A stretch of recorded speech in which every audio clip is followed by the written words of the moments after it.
What is going on, Weekend Hangover crew?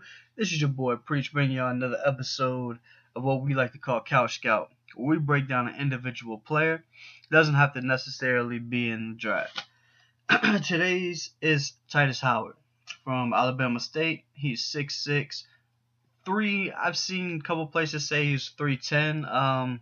ESPN, I believe, has him labeled as 330, which is a big boy.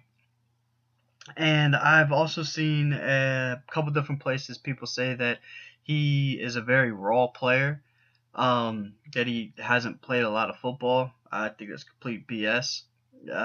This kid, high school, was a quarterback, came in as a tight end, then eventually went to right tackle and then left tackle. He's played roughly 36 or so games of football. That's just starting football. I don't understand why people are saying that he's a raw talent and that he hasn't played a lot of ball. Now, in the passing game, I do like this kid. I do see why the Texans picked him up. He has very quick feet for a big man. He's nimble. And he seems to know when to use his hands, knows when to punch, keeps defenders at bay. It's in the running game that I see him struggle a lot. He's not a mauler by any means necessary. He does, for some odd reason, when he goes to the running game, he forgets how to use his hands like he knows how to use them in the passing game. Like I said, in the passing game, he gets under the pads, he leverages, he punches, he does all that stuff. In the running game, it's going to be a lot of holding calls, I'll tell you that. He seems to get the outside arms. He seems to hold a lot. That he got away with it in college. Not necessarily.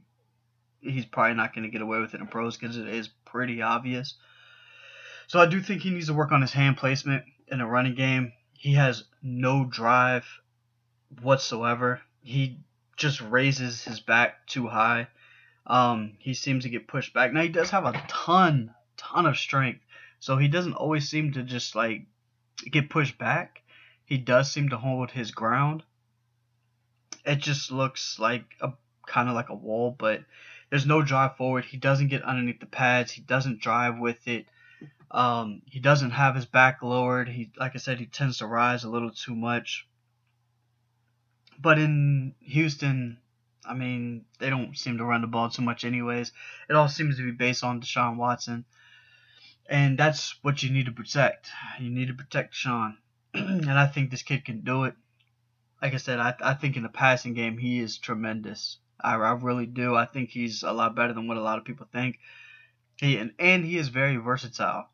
Like I said, he can go to pretty much any part of the line. I know they want to try him out at guard also.